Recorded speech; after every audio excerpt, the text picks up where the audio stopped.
ISIS has increased its efforts in order to expand its influence in Afghanistan.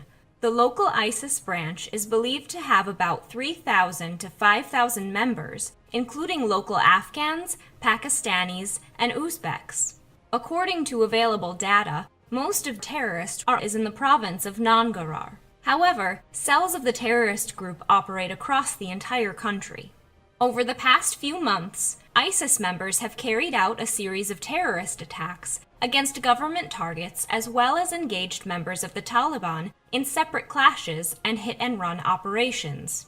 The ISIS expansion is fueled by fighters and field commanders who had fled Syria and Iraq, where the terrorist group's self-proclaimed caliphate was recently defeated.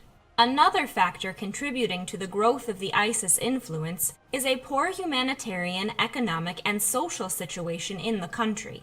According to the Special Inspector General for Afghanistan Reconstruction, SIGAR, the central government controls only about 56 to 57% of Afghanistan.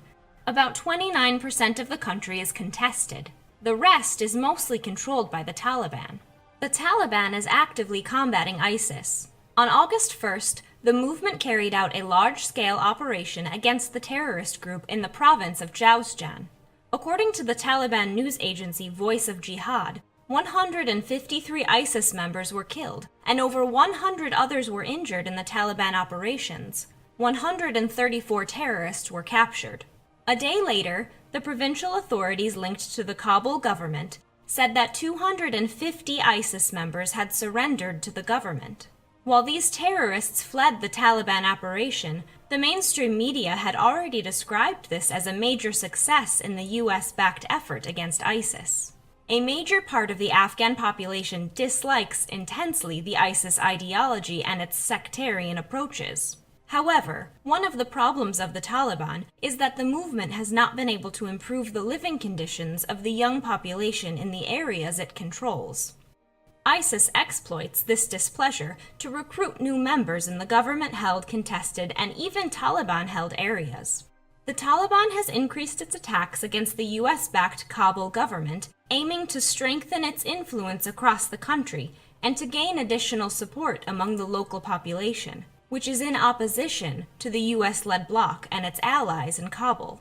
The previous ISIS attempt to entrench and expand in Afghanistan took place in 2015.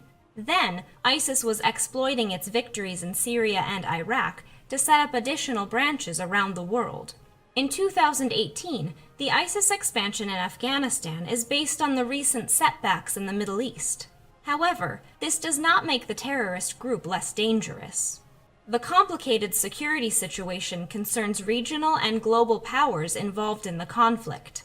Thus, the administration of US President Donald Trump significantly increased the number of troops deployed in Afghanistan, from 8,500 in early 2017 to 14,000 in early 2018. The US military has also expanded its train and advice efforts to strengthen forces of the Kabul government. A number of strikes by the US air power was increased.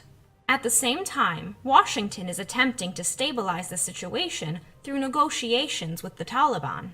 According to media leaks, the US wants the Taliban to find some peaceful solution with the Kabul government.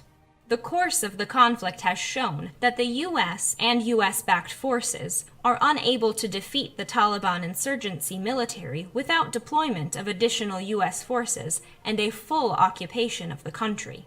So, the Trump administration is searching another way to declare a victory in the conflict, something President Trump has repeatedly promised to his supporters. However, this situation remains unlikely. The Taliban has repeatedly stated that one of its key demands is a full withdrawal of US forces in Afghanistan.